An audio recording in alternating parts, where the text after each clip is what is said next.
Good evening, everyone. Hope everybody's doing well. We're waiting for a couple more folks to join us. Should get started at or before 5:10. Are there any questions or thoughts so far?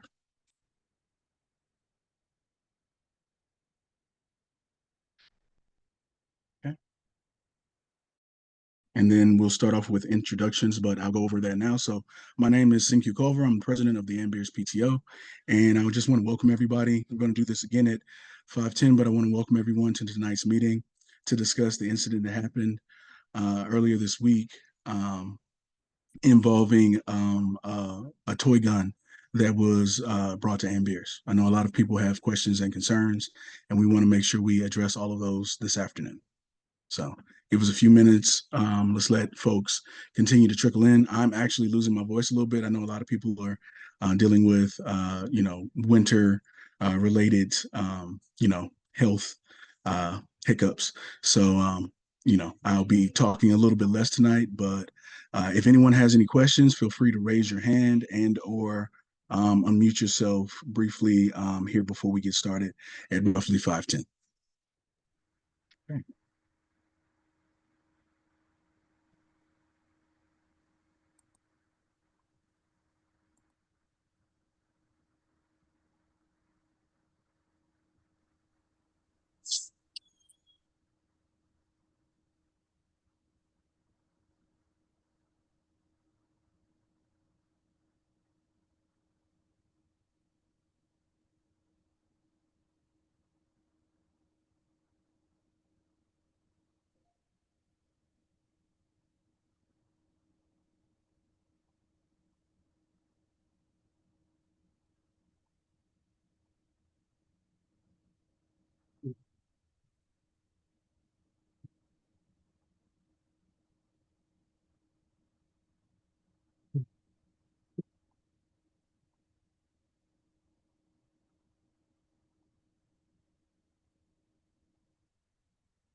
Good afternoon. Good afternoon, yeah.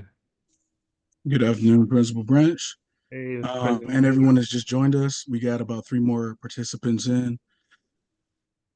Yeah, I'm giving everyone until about 5:10 to trickle in. I'm losing my voice here a little bit, so I'm gonna need you to hopefully pick up the balance I got you. tonight.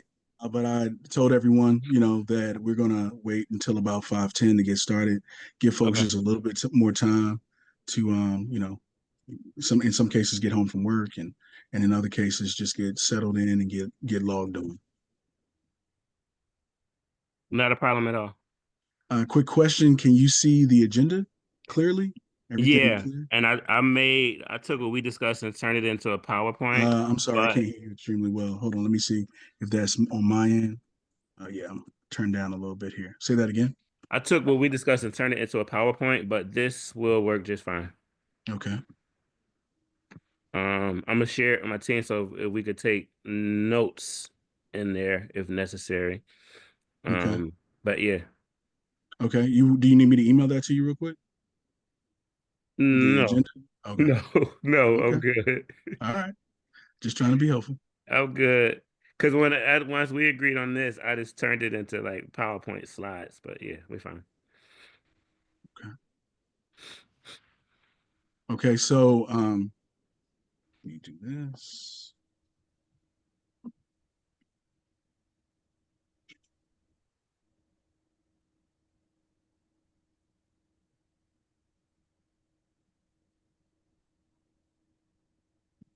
Make sure you have the ability to share your Share the screen. screen. Yeah, that's what I was just about Mm-hmm. to ask for.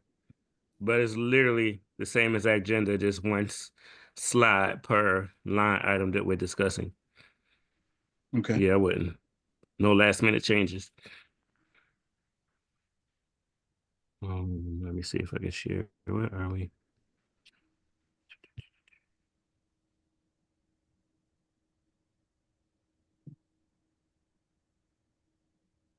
Let's see.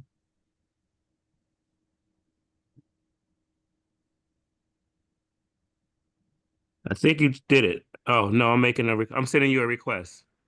Okay. So, here. And our communications and our corresponding secretary, Tyler Ferret, is our all the time official host. So we leave the technicals to him. So just give him a few minutes and he should be able to, if he hasn't already, Let get me that see. I handled. think someone You did should be because a host I'm now. now a co-host. Yep. I was going to jump in for you. You should be a Yeah, I'm host now now. a co-host. Yeah. Uh, So the team is always awesome. I definitely appreciate him and everything he does to make everything smooth for us. So okay. Okay. okay. We got about one more minute before we get started. And I'll just start to share so that we can go. Okay. Well, okay. Yeah, let me stop Oh, sharing. well, yeah, I would have to wait for Yeah. you. There you But it's are. the same thing, so don't worry. Don't worry. Okay. Where is my document? Yeah, I didn't get fancy or anything. It's the same. It's the same thing. Hmm. Uh, Also, and I'll mention this again at the start, but as I understand it, we have a student who also suffered from a fire recently. yeah, Um, you do. Mhm. if you could share just some of the details, I already sent about $50 out of my personal funds, but we definitely want to support that family in any way. Okay. I would probably let Dr. Brodus go because she's been taking the lead on it at our school. Okay. Yes, Dr. Brodus saw me in the lobby today and made sure that I was aware and taking action. And I Got you. appreciate her as always. Yeah. Dr. Brodus, are you able to share a little insight on that situation before we get started? If you don't mind.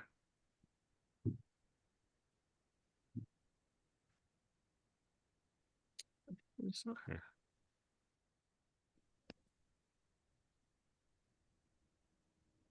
Maybe that wasn't her I saw.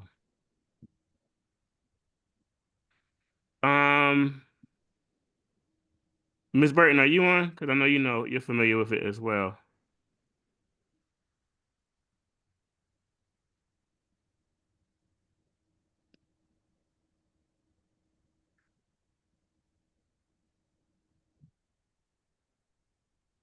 She is on.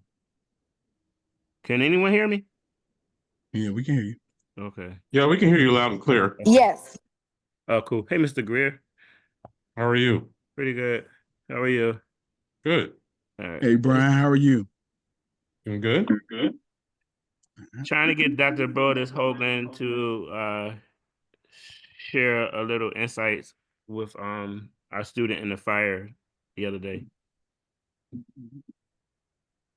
Or Burton.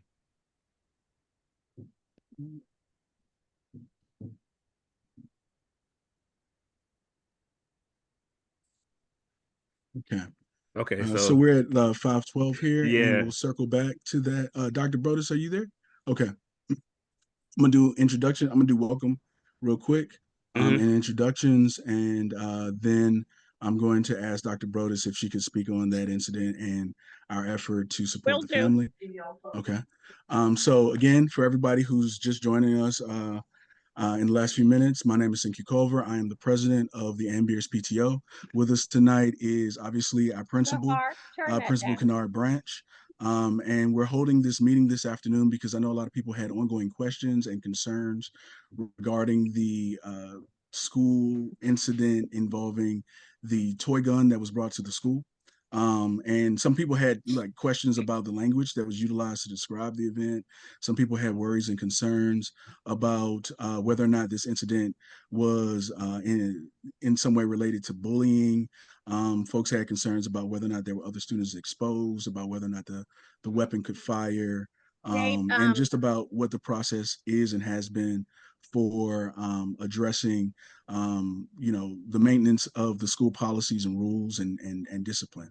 And so we're here tonight to make sure that everyone gets their questions answered and has an opportunity to voice any concerns or questions they have regarding the incident, just being a bit proactive to make sure that the school community is fully informed and is involved in the discussion. Before we start, briefly, we also had an incident, a fire incident for one of our students' families. And I'm gonna ask Dr. Brodus to share more about that incident and how those that are able to can help that family recover from the fire. We always try to support our families whenever there's a crisis. So Dr. Brodus, if you would, please. Good evening. Good evening, family. Hey, Good Dr. evening, Brodus. families.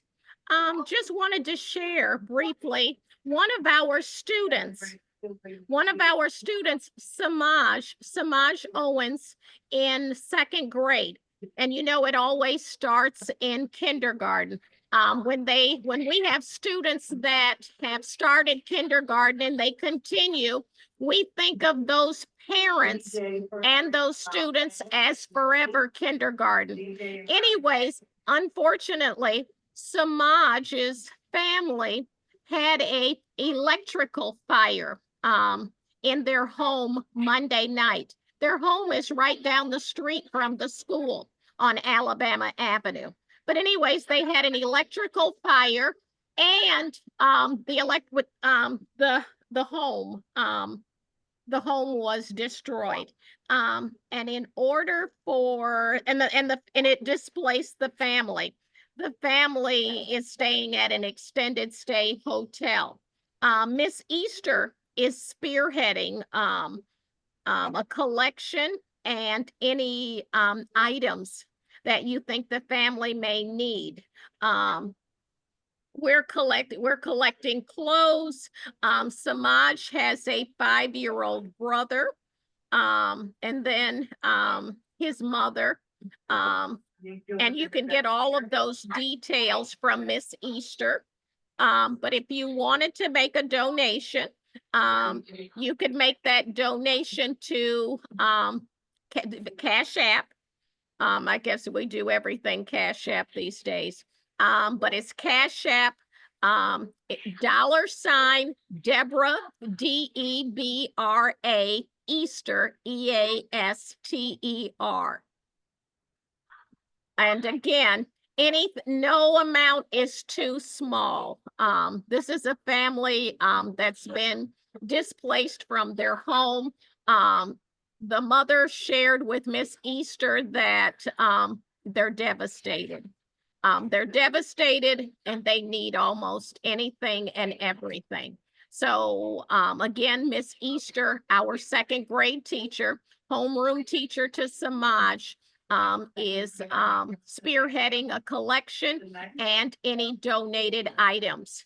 And Principal Branch has reached out to central offices, and I'll let him tell you more about that. Thank you. Hold on, before you go, Dr. Brodus, how do you spell Samaj's first name? I'm just putting a quick message here in the chat. Would you believe Samaj is spelled James backwards? So it's SEMAJ. That's the way Miss Easter explained it to me, because I kept thinking Samaj. Okay. But yes, Okay, it's and so his James name's Samaj backwards, Tate and to it's support. Owens. Oh, That's his Owens. last name. Okay, Owens. Thank you. And I already sent in 50. I know you're asking for $25 And we're to hey, $50 and I donations. hope you don't think I put you on the spot. Not at all. Not at Okay. all. Thank you. No, I'm used to it now. I've been with you for what, since Kirsten was in And kindergarten. I think it helped that Charity I is love in your Miss I love your Easter's advocacy. classroom too. Mm-hmm. And it's one of her classmates that's been So impacted. It's going to a good cause. And thank you. and that's $ Deborah, DEBRA. DEBRA, Easter, EASTER. Okay.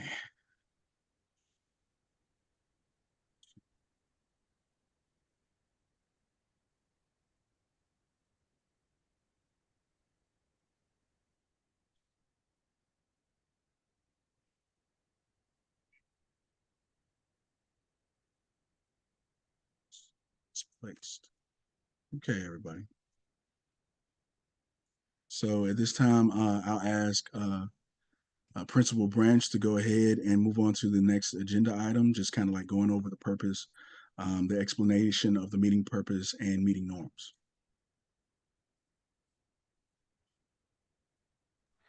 Thanks a lot. Thank you, Dr. Broders as well.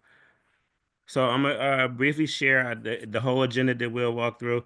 So it'll be welcome and introductions, an explanation of the meeting and the meeting purpose, like why we're here, and meeting norms. We'll share information about the incident reports and discuss some facts from that day so that we can quell any misunderstandings.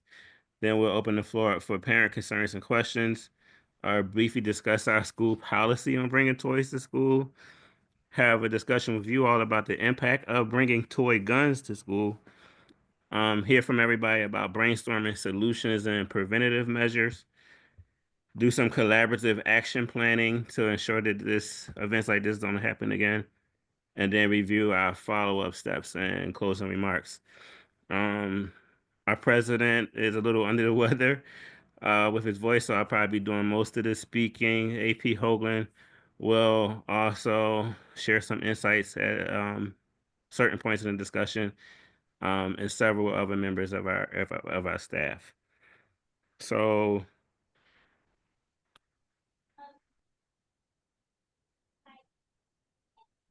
in terms of welcome, so welcome to everyone. Kennard Branch Principal of Beers, I believe you all know and love President Culver. If anyone else could just come off mute and introduce yourselves, we would greatly appreciate it.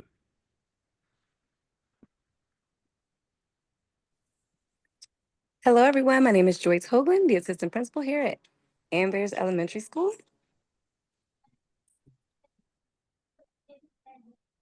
Hello, I'm Miss Washington, the school psychologist here at Ambeers. Good afternoon, everyone. Mr. Terry, Intervention and Enrichment Specialist at Beers Elementary School. Good evening. I'm Miss Lucas, pre-K 3 teacher and teacher liaison on the PTO.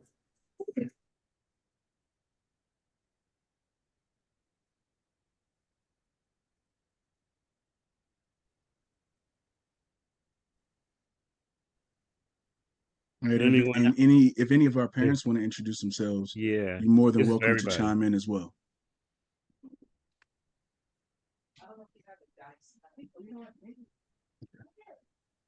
Hello, this is Brian Greer. I'm the father to Titus Greer. Thanks for doing this. Thanks for joining us, Mr. Greer. Hi, I'm Kaviana. I'm Braquan's mother. Thank you so And much for I being know with us. Titus, but if you all could also say like the grade your baby is in or anything like that, that would be great. In case I don't know every single student. I believe Raekwon is kindergarten. Kaviana, Yes, he is. Braquan's Got you. kindergarten. Got you. one of Thank my you. reading kindergartners. Oh, that's the best type. No shade.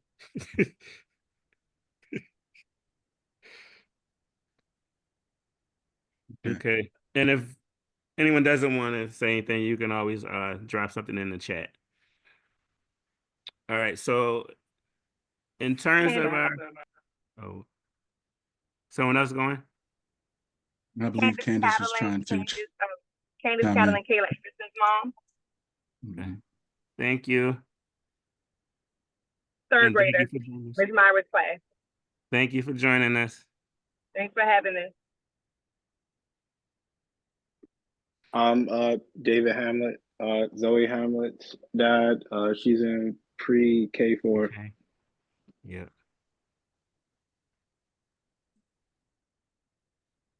Thank you for joining us as well. Absolutely.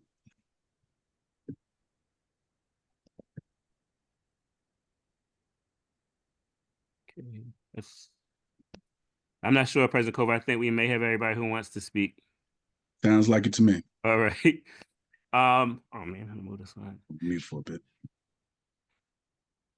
Let's see. Give me 1 second. Okay, so while we're here, so AP Hogan and I will talk briefly, but on Tuesday, February 4th, we had an incident where one of our students came to school late around 10:30 in the morning. And as that student was coming into the building, the student came through that first glass door where you all come off of 36 Place Southeast, came into the second door, and the student's bag, I'm trying not to give out too many information about this student, but the student's bag banged into the door, and a couple of our staff members heard like this loud sound from the student's bag banging. The student was questioned about what was that, like what made that sound. And the student gave a answer. He's talking about the Uh, incident now. Don't put your AirPod in though. Go ahead there. So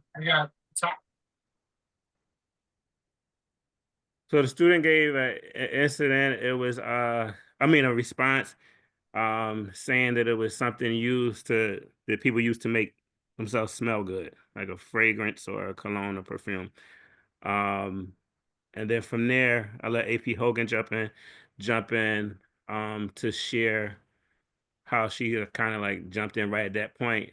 And bear in mind, at this time, the student is at the door by the main office and hasn't made it into the school necessarily. So yes, hi everyone. Good evening. So it was stated that glass was heard. So we're thinking there's a glass bottle, a juice bottle or something.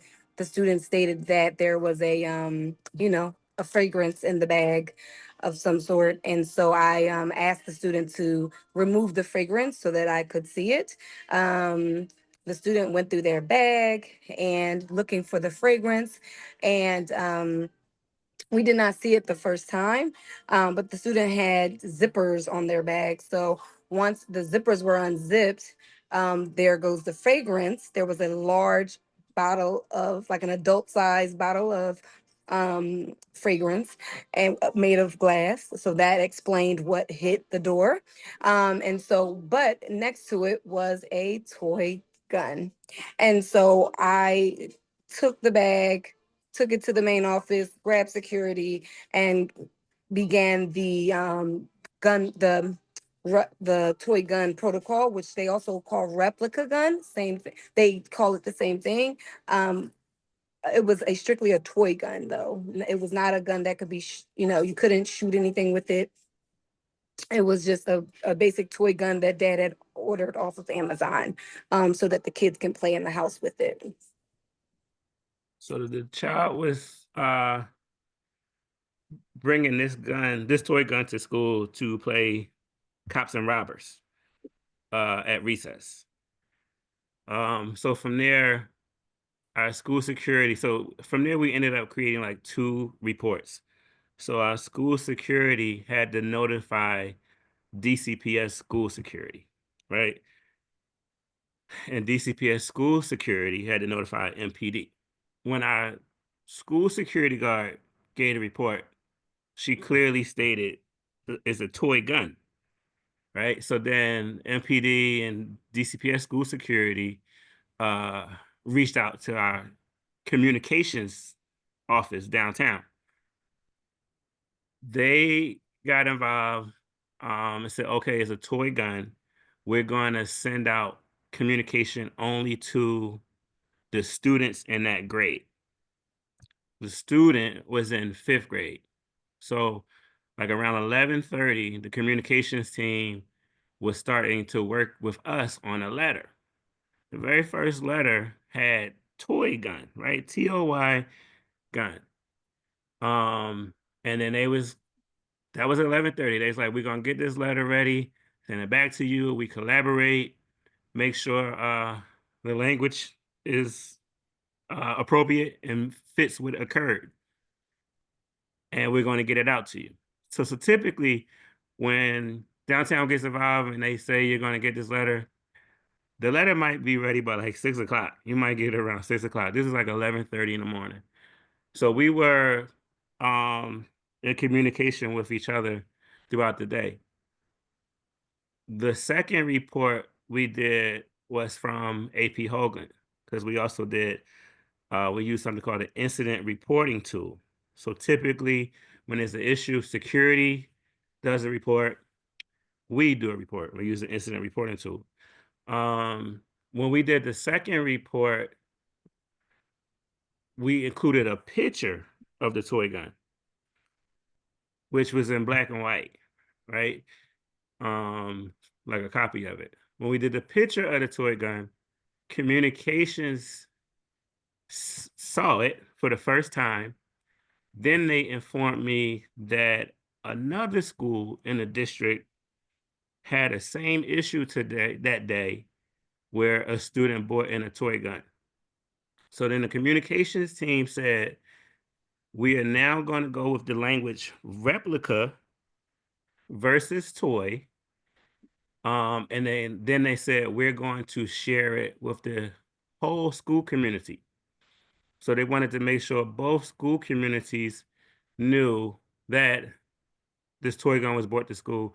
But when they saw the picture, they decided to go with the language replica, which I learned that day is DCPS's definition of a toy gun. Well, that was the understanding I was given. AP Hoagland and I kind of went back and forth because she instantly thought about the state of alarm that it would cause our families to read replica gun versus toy gun. And then I was telling her I got to do what they say. If they said make it replica, I have to make a replica. I could easily send out my own document and say toy, but then when they send out their document, it is going to say replica. And then parents would have been like, why did we get 2 different letters from Beers? And I would have been the one in the wrong, knowing that I was told it has to say replica. A part of the letter also said that students may have seen it. And I think that caused alarm because you all may have thought like this student was in the classroom or in the building or something like that. The reason we had to put students may have seen it is because the student who brought it in has a younger sibling at our school. And there's a possibility that that younger sibling who's a student may have seen it, right, at home or on the ride to school. That younger student may have seen it, right? So there was an argument about that because I was like, no kids saw it. And I'm trying not to have that sentence in there because kids didn't see it. But I couldn't prove that the student's younger sibling didn't see it. Then there was also a conversation on whether or not like that was the very first time the student ever brought that to school, or if the student had been bringing it and other students did see it and never saying anything. So that sentence was added like to err on the side of caution, saying students may have seen it, with us realizing that may have caused even more alarm, because now you had the word replica, and now you have students may have seen it. I was hoping that people would see the word may and look at it literally, saying that that's a possibility that could have happened. But it seems like some people thought that meant students definitely saw it, or like the toy gun was being waved around. So at the end of the day, we ended up filing 2 incident reports, one from school security, one from AP Hoagland. There was another school that had the same matter. So downtown moved from just speaking to 5th grade to speaking to both school communities. My stance was, at least you all would know, and even if that letter is like not parent friendly or student friendly, I know we could have came together to have a conversation. But what I wasn't going to have is no letter go out, or 2 letters go out with different language, or you all learning of this from rumors in conversation, and then saying, why didn't Branch tell us anything? So I figured, and still would, send a letter, take the heat from whatever comes from the language in the letter, and then have this type of conversation to explain everything. I'm never going to like place blame on the district or anything like that. Like, if someone tell me this is my boss, right, replica is being put on the paper, and then I'll just explain to everyone, like in person or a form like that. But that's what it was. It was a toy gun that you would, I don't want to say you would see anywhere, but that you would typically see, if kids are playing at home and trying to play cops and robbers or something like that. The student actually thought the student actually thought it was no big deal, and actually told Hoagland that she was stealing, that the Hoagland was taking the gun, like stealing it from the person. The student thought they were right as you could be, and thought that we shouldn't even take it. So that was a conversation as well. So it was never any ill intent. This child that we had to suspend had never been suspended before. This child does pretty good in school for the most part. And that was definitely the first suspension that we had to issue. No one was any danger at all. And it was never past like that front area of the building. And again, I think one thing good is, by the student coming to school late, like 10:30, traffic was, like, building traffic was very quiet. Everybody was already in their classes. It wasn't a lot of people coming in late. So that allowed us to handle it in a quick, quiet manner. I could have hid it from y'all and been like, Hoagland, don't report or something like that, but we don't operate like that. Like, since I've met you all, the one thing I try to do is be as transparent as possible with any issues. I come from a mindset of, you hang a lantern on your problems in broad daylight. I don't hide nothing under the rug. I don't sweep things away. If there's a problem and I know it's big, I let it be known and then go from there. So that is the answer to why we are here. We believe the letter and the language stirred up our community and caused some worry and anxiety, and forced the reader of the letter to make emphasis or decide what was meant. And this was a better form of communication where you all could hear straight from us and ask us any questions. Absolutely. So And I'm gonna do my best to summarize what I heard. yes, sir. So at approximately 10:30 a.m. on Tuesday, it's like February 4th, student entered the front office of the school building while passing the security desk. Their book bag accidentally bumped into one of the glass doors. Staff member heard the sound and asked about the contents of the bag. Eventually, AP Hoagland asked the student to open the bag and show her the fragrance that the student said was in the bag. And at that time, AP Hoagland also noticed that there was a toy gun in the bag. There is DC municipal regulations that requires that situation be handled a certain way and certain language be used. No other students were in the lobby or in the area. And let me know if I say anything that is not in line with, what you said. But no other students were in the lobby or in the area at the time. The student was detained in the main office immediately, and the toy gun was confiscated.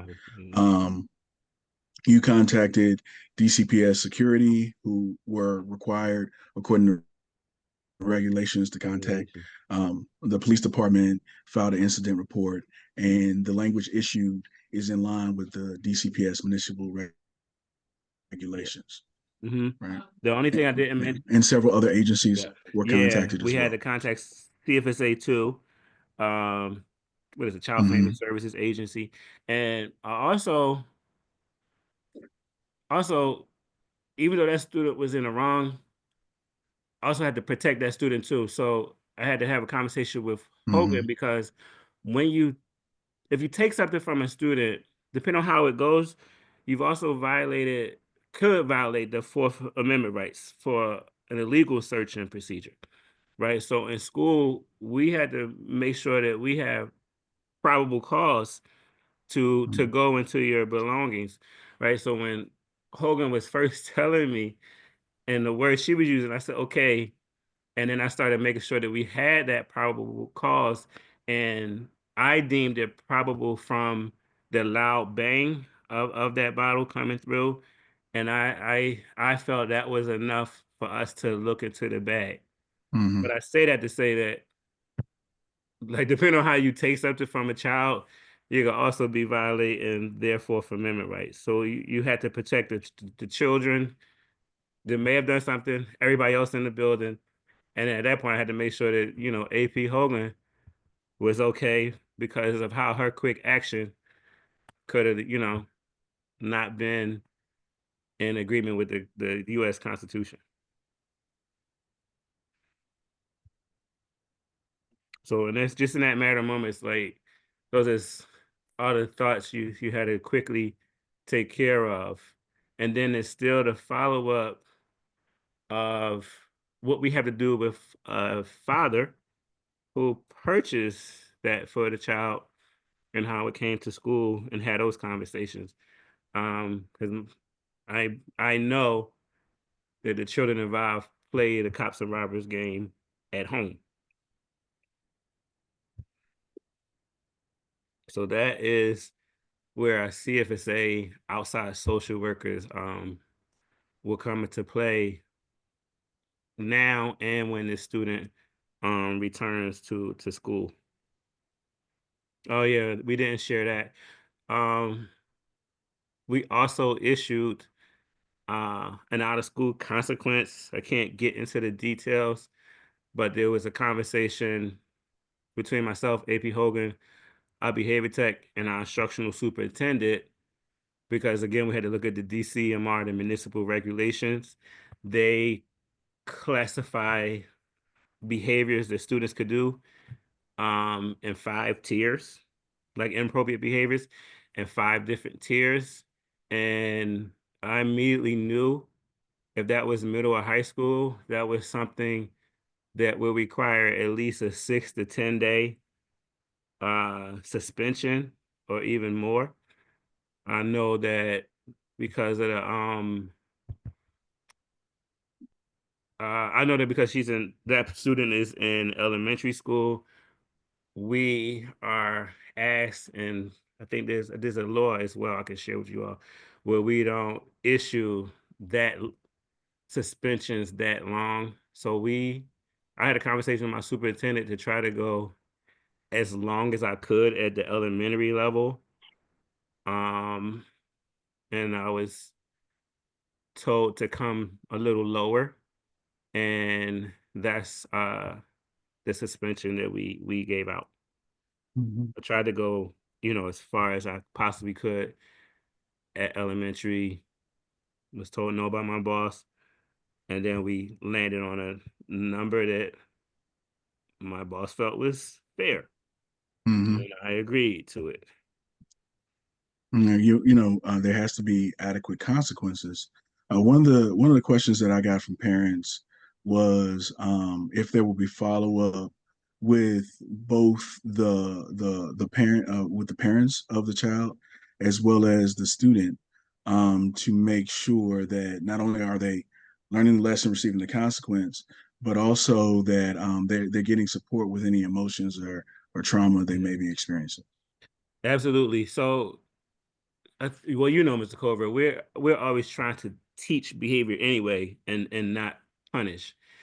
And then the fact that this student actually thought something was being done wrong to them when it was taken away, um, that already let us know that there needed to be some follow up. But what we do when a child is suspended, we have a welcome back re-entry meeting where we sit with the parents. Our social worker is at the table, our school psychologist at the table, all the administrators, our behavior tech. And we kind of do like a restorative conversation where we set goals with the student, let the student and the parent know what was done wrong, why it was wrong, and set goals for how it should not happen again. Um, those conversations are scheduled to occur on Monday, and they will last throughout the year because we believe there is some anxiety that or trauma that we may have introduced in terms of how the whole situation went. And again, this is a good student, so we want to make sure that the student learns from this lesson and is supported moving forward. But also, just as a dad, um, I don't play with the toy guns, period, because if a police officer sees them, they're not trying to figure out if it's a toy or not, and you can end up in a really bad situation. So we always have conversations about any type of object that may appear to be a weapon to a police officer, and why our young black boys and girls shouldn't have that on them. So long answer, but yes, there'll be a lot of follow up, which will be led by Ms. Washington, our school site, and Mr. Vivas, our school social worker. Mhm. I have a quick question, if that's all right. No, absolutely. I was about to open the floor. Go ahead. Sorry, I don't want to jump the gun there. But we It's had the fine. open It's fine, floor Brian. anyway, Mr. Yeah, Greer. this So that's is fine. that's the next agenda item. Brian, go ahead. It's a small one. So are you guys doing other things for parents that are unable to kind of sign on today to just kind of like, because I think, and first of all, I appreciate the communication just kind of coming out of, okay, here's what happened. It was a toy replica, obviously thank you, the vice president sorry, vice principal and principal for intervening and kind of not letting it escalate or go any further. So first of all, thank you for that. Are you guys gonna do more like community engagement just for parents who are unable to sign on today? Because I think part of it is like we saw the email, and I think it's a pretty and we're all concerned parents, but like I think it's like there's a lot of probably other people have questions around like, okay, what does this mean for safety? How are you guys thinking about the rest of the school year? What Yeah. else can we do as parents, et cetera? So Got you. So, Mr. Greer, I would say yes, and that is coming up on the agenda. But the one thing with Mr. President Culver recording this, and he's also streaming it live on Facebook, we are hoping that it's more than what we have here, but we also can share this recording of the meeting on Class Dojo so that parents could view it. And you'll see in the next few slides, we plan or could hold a series of town halls for parents like this, but we call it a town hall, and it could be grade level appropriate. Like we, or it can just be some parent town halls. And then we can also look at the times when I've done these in previous schools, depending on like the work schedules of my parents. I've had like a series of 3 in one day, right? Where you'll do something at like 10 o'clock, 5 o'clock, and then something at 8, where you try to catch as many parents as possible, depending on like the type of shifts they work. So yes, we can do that. But I think that one of our best things is that it's recorded and we can share it on Dojo. But that recording doesn't allow for everybody to ask questions, right? So I think you'll see in a few slides having a few more town halls and opportunities to discuss this would be probably most advantageous. Perfect. Thanks. Yeah, I mean, it's you know, whatever the parents can do to kind of make sure we have a safe community for Yeah, and the I school also week. yeah, and I also wanted to say like that day, I think that's President Cover and I was talking, and that was one of the first things he talked about, like having, getting in front of the families. Because when I explained it to him, I was like, it's not like it sounds, right? I was like, let me talk to you. And then when I talked to her, we were still like, we should have some more conversations with with our families. Can you said it's not like it sounds. So in theory, are you just saying like the toy gun looks nothing like, are we talking about like a water gun or something? Like, I explain that difference, like where it's not what it sounds, if you don't mind. Sorry So, to dominate this. I Well, would have never let me used. let me respond to Okay, that, Principal go Bench. ahead. So, there were several parents that called throughout the day after the letter went out in that afternoon, and the terminology "gun replica." I used the terminology when I was discussing it later on. Left a lot to the imagination.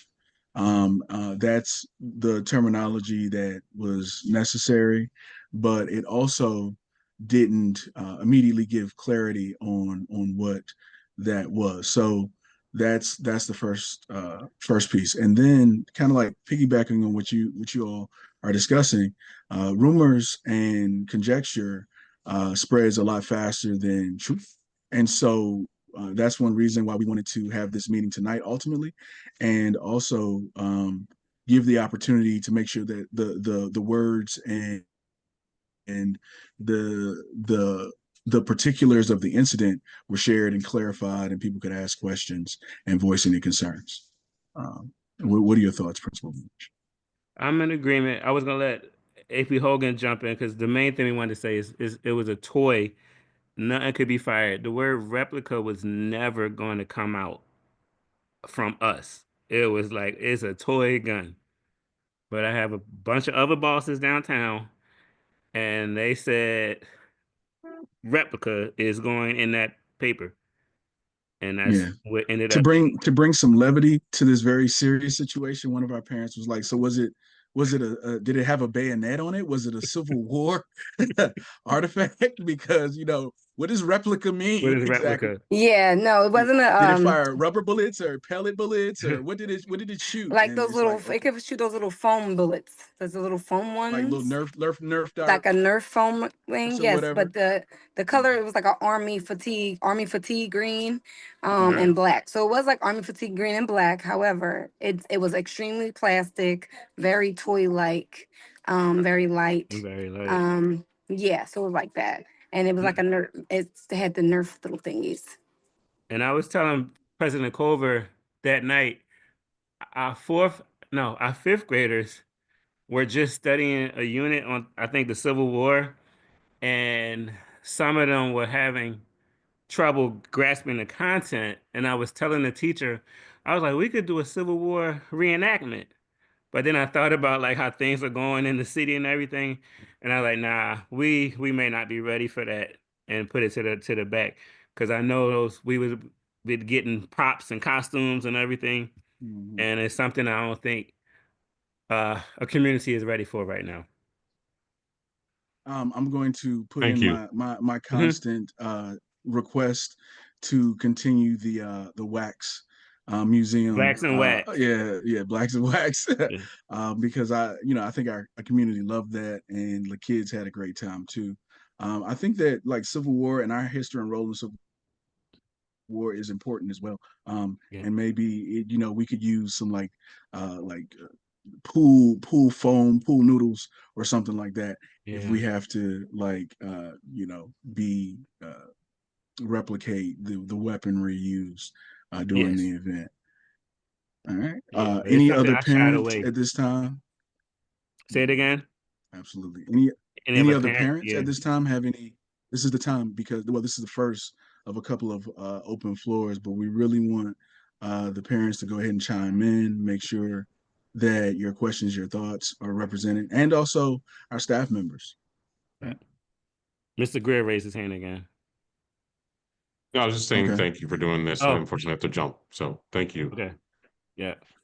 Thank you, Mr. Greer. I appreciate you. I'll follow up with you, but thank you, sir. Okay, perfect. Thanks. Got you. Absolutely. As we talk a little more, President Cover, the one thing I did want to share, like just in terms of a policy, we don't want any toys coming to school at all. But when this happened, I just felt a need to update our parent handbook. I even talked to Peyton, I think this morning. We talked too, just about other times this may have happened, and was there any language in her previous handbooks that spoke to it? Because every school you can look in the principal's desk and you might see a cap gun that somebody had taken from them. So one thing we're going to do is update our parent handbook. There was nothing that spoke specifically about this type of incident, but it is something that we're going to make sure is added and addressed clearly. But that's just one piece I wanted you all to know while we had this discussion, and then looking at our time. Okay. We're at 5:54. If any other parents would like to chime in before we move on to the next section, please do so now. If any staff members have any questions or concerns they'd like to voice, please do so as well. Hey, I was just gonna say, this is Miss Washington, the school psychologist again. Hey. Hey. I was just gonna say, just to kind of ease the nervousness in the mind of, parents for sure. Typically daily, I do a walkthrough of the school all throughout the day, touch classrooms, touch students, make sure they're in good headspaces, etc. That was definitely amplified today, especially with fifth grade. Just kind of checking the temperatures, not talking about anything, but just, providing extra love, support, and just being there if they did want to share something. But it was a really good day overall for fifth grade. Like, everybody was just their normal selves. So I just wanted to kind of put that out there, that I have done some temperature checks, especially with fifth grade, and it seems everything is fine. So I just wanted, everybody to know that. That's And great Cobra, news. President Cobra, I talked with another parent today. So of course our fifth graders are smart, right? So they know how many children are in their class. They know when someone's absent, right? So I think we will have these more conversations because our children can figure out, oh, it's only 28 of us, or it's only 29, so and so, right? And they can figure out something may have happened where I had to send you home. Fifth grade kind of comes to school every day, so they know when something is kind of off in their community as a group of students. Absolutely. It was actually, And you got a fifth grader. right. So one of the parents that informed me, so I got a text message from Kirsten, but also one of the parents that informed me that there was a lot of just tension around it amongst some of the parents. They got a text message from their child, and then they called another parent, and then that parent called me, right? Mhm. And so again, you know, our community is aware of itself, is active, is paying attention, just like you said. And to Brian's earlier point, some people may get the information late and make assumptions in the interim, but we're going to do everything we can to make sure they have all the information that they need, obviously. Mm-hmm. Okay. So what we're gonna do, updating our parent handbook. Also thought about creating a student handbook, at least for grades 2 through 5, where we could have conversations, and then the town hall meetings. And then when I usually have town halls, I ask parents, like, if you want your child to attend, like, we'll share the agenda. And if you think this is a conversation your child could be a part of, that's fine. Sometimes it might be attendance town hall, and I need the students. So that's something that we could flesh out as well, or we can just have a separate town hall for our children.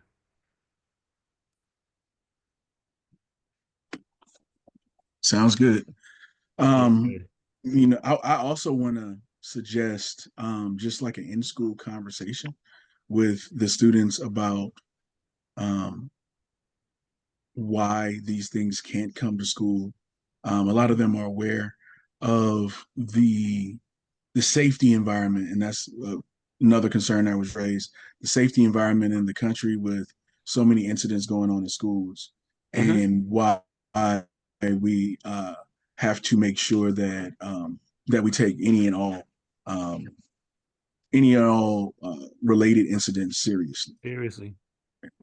Yeah. Any other thoughts for the brainstorming session?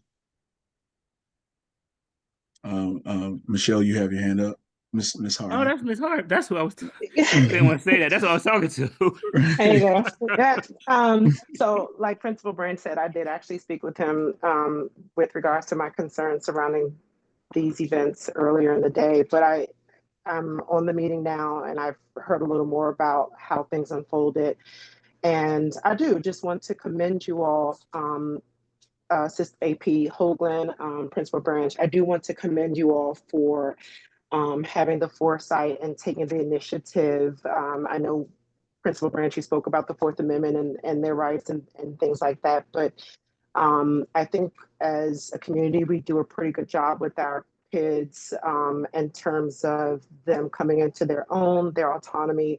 And I'm grateful that at the safety point, there was sort of a guardrail there and that was recognized and then implemented fairly quickly, immediately.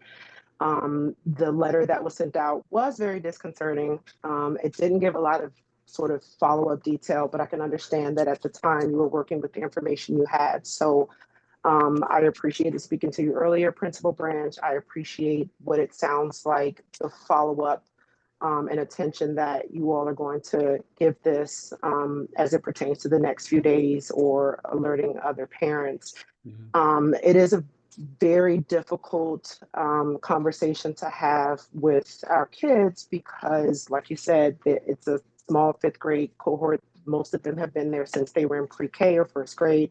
They are aware the fifth grade rumor mill is running amok of what details have taken place. And although, at least in my instance, there doesn't appear to be any, sort of trauma happening, as a parent, it becomes one of those things that you're not necessarily prepared or, have the insight into how to have that kind of conversation. So I'm glad that there was a lot of clarification in this meeting in regards to the type it was, the severity with which you all took it. And I think that's extremely commendable because everyone is correct with the environment that we're currently in, the climate and the area, and just what's happening across schools, across the board. I would hate for this to have been simplified and then, potentially deemed okay because there weren't sufficient consequences or the alarm wasn't sounded. So I think I agree with the sentiment of all the parents, but in particular, I do want to commend the staff on you all's actions and the commitment to the follow through. Thank you so much, Ms. Harvey. I appreciate that. I didn't even know you were on the call. I appreciate you very much.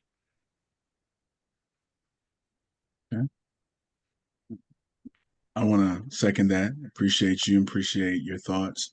I like the terminology having a guardrail at the safety point. I think that that is really, really, really a great way to articulate and make a distinct point at which we, have to go in a different direction. Yes, we want to respect Fourth Amendment and every other right. However, at the safety point, we need to have that clear line in place and not enable likewise behaviors that escalate into other behaviors. So I want to commend you as well, you all as well. All right. Any other parents, staff members, thoughts? Okay. Okay. So I do want to say I'm going to continue. I see that Ray is Okay. unmuted. Ms. Ray. Did you have any thought? Okay, I think they went back on mute. Okay. No, I was just gonna say, I am going to continue to let y'all know everything that's going on at Beers, like good, bad, better or worse. Sometimes my hands are tied, and it's like say this. Sometimes I like get to have conversations and get to say a little more. I would just ask you all to continue, like having that faith, assuming positive intent, and knowing that Mr. Culver is going to reach out to me immediately to find out what's really going on. So I know we're still getting to know each other and develop trust, but we're doing our very best. And the first thought of your children is safety, then is making sure they're loved, and then is making them as smart as we possibly can. Absolutely. I know we've had to have any number of conversations this year, and I think that at this point, we know each other pretty well. Yeah, no, I know. I may not even talk to my brother this much. So now you're being welcomed in. I told him, I said, anytime really- I talk to Culver, it's at least an hour conversation. I told the same thing. Sharon and I said he gonna go for a half, then I'm gonna go for a half. Then we gonna have something else to say. Exactly. He called right at dinner. One of the things that I want to commend you guys about is, like, I know you all had an important deadline tonight, and when I called you, this may not have been the best night to host this to host this meeting. So I really appreciate you being willing to like jump in there and respond. I know you have a lot of other responsibilities going on, and our ability to be proactive is our ability to stay ahead of things.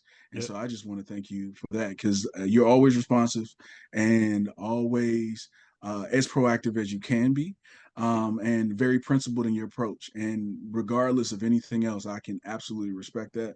Don't have many complaints in that regards at all. And I feel fairly comfortable that if anything and everything comes up, we can have at the very least a conversation and find common ground, because that's been the case over and over again, and we've dealt with a number of issues this year. It's been tough at times.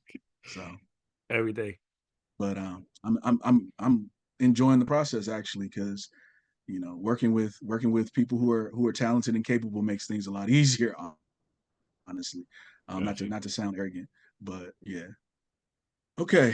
Do we want to engage in, I want to take a quick pulse check, and do we want to engage in our a collaborative activity to plan out next steps, or are our current action items,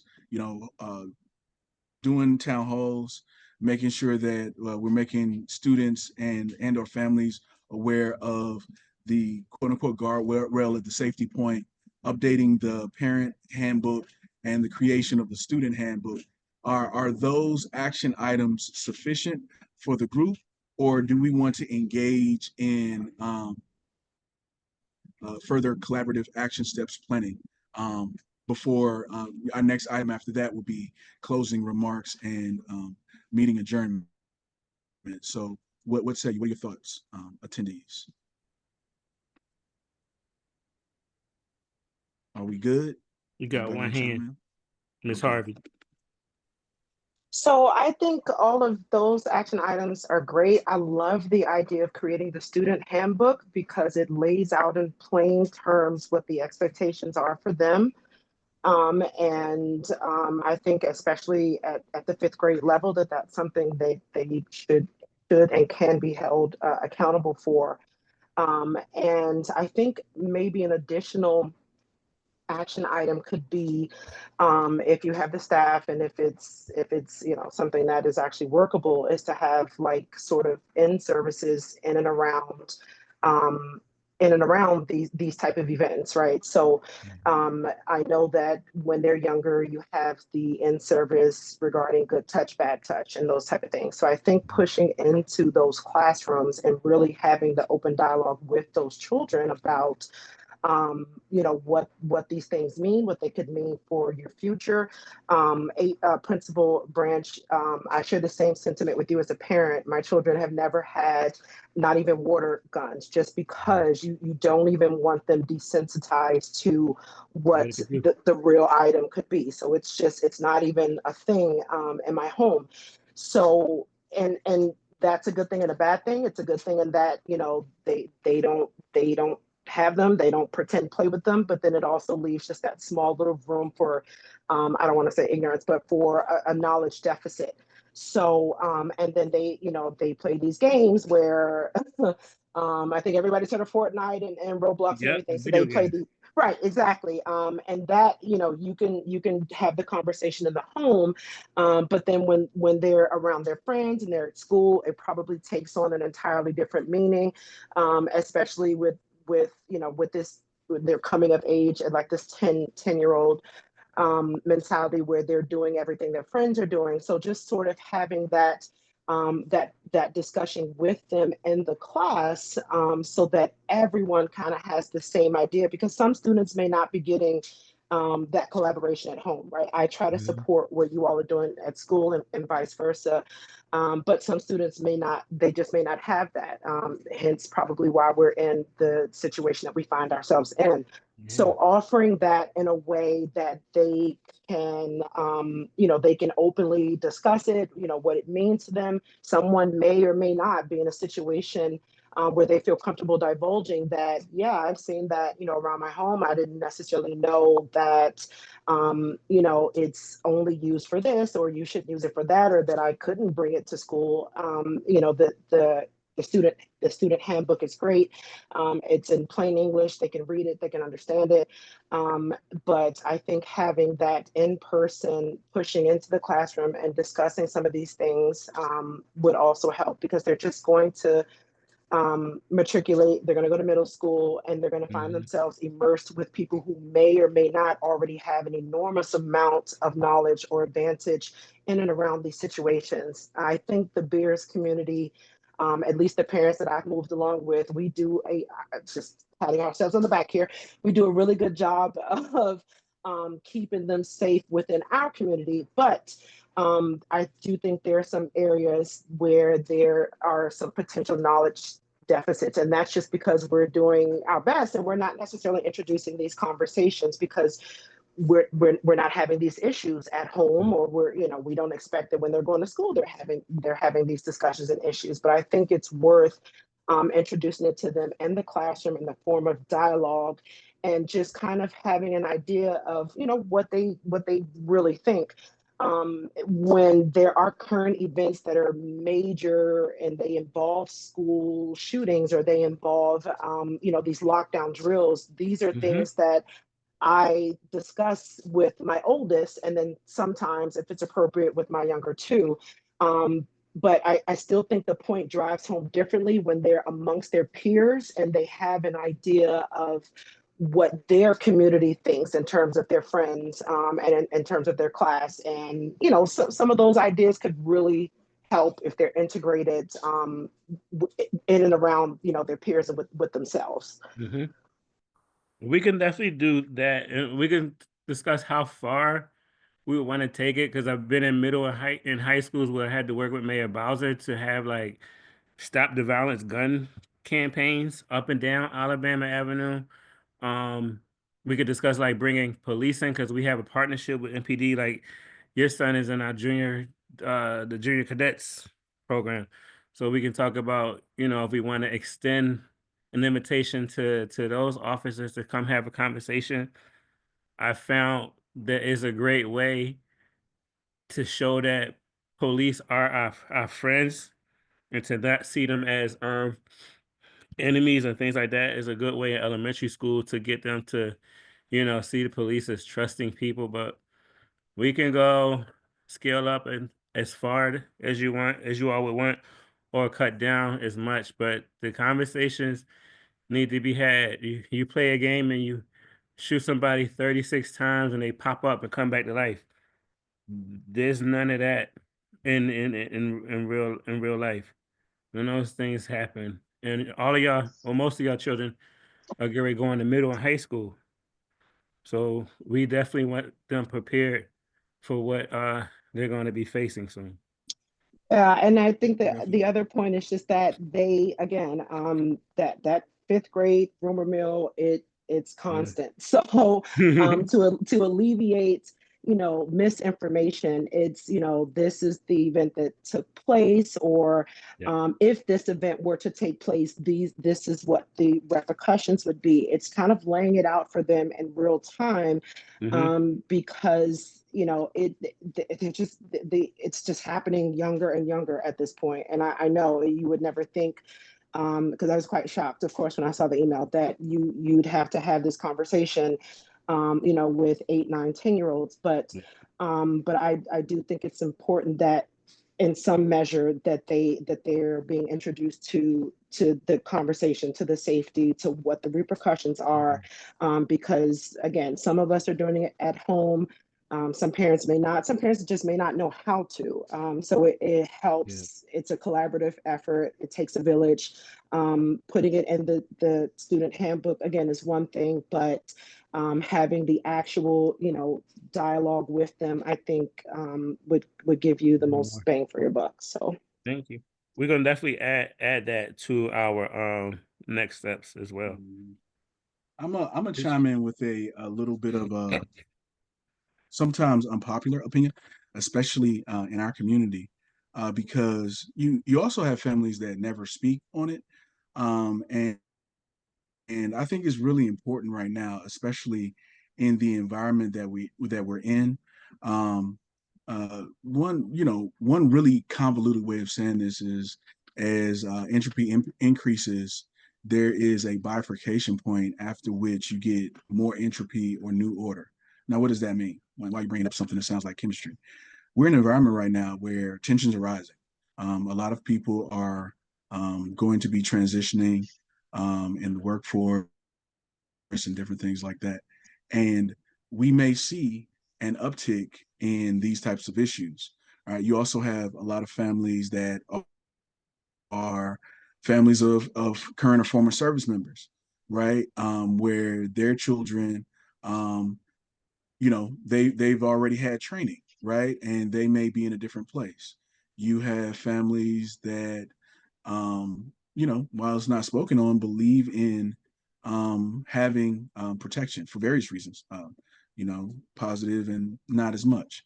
And so really approaching it from a perspective of, you know, you have a group of people here that are not monolithic, that everybody needs to have a level of awareness, and that not everybody has the same set of presumptions and expectations is really important as well. You know, both my grandparents, my father, were service members.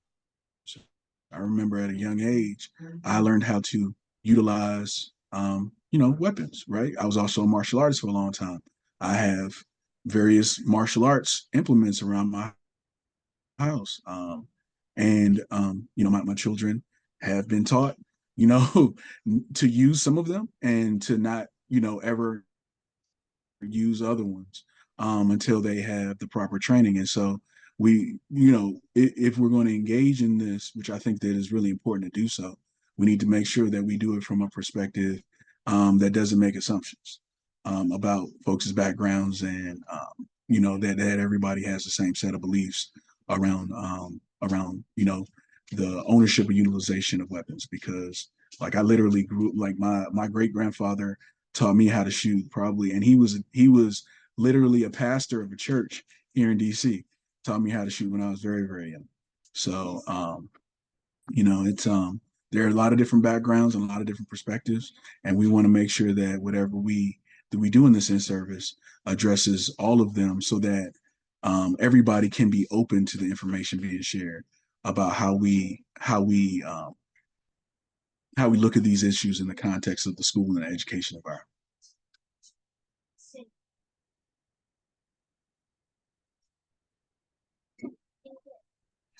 Yeah, thank you, President Clover. I definitely agree and understand that. To me, it's all about, like you both said, it's about finding that balance. And some children, you're protecting their innocence, and some children, may know more than even what we think they know right now, right? So trying to find that is almost we're raising children all together. I mean, they're gonna grow up like they all have cell phones now, and Yeah. they're exposed to so much. Yeah. Just by like being able to watch Netflix at night. Like sometimes I have to tell Kirsten or even Charity and Stephanie, like, turn it off, right? Like put it down for a while. Come to the table. Yeah. Stop talking to Layla and and playing Danny's World. Have a conversation. So we are in an environment where and I want to just say this, everything is going to speed up, everything is going to change, especially over the next 10 years, but that's another conversation. We're at the takeoff point of an exponential change in technology, change in social habits and norms, and so we need to be aware of that and prepare them for that as well. Yep, and stay ahead as much as we can. Stay ahead of that curve. Okay. Anybody else before me and Branch get long-winded?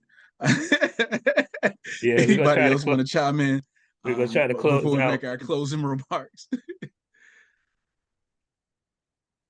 AP Hoagland or anyone else want to get ready to bring us to a close?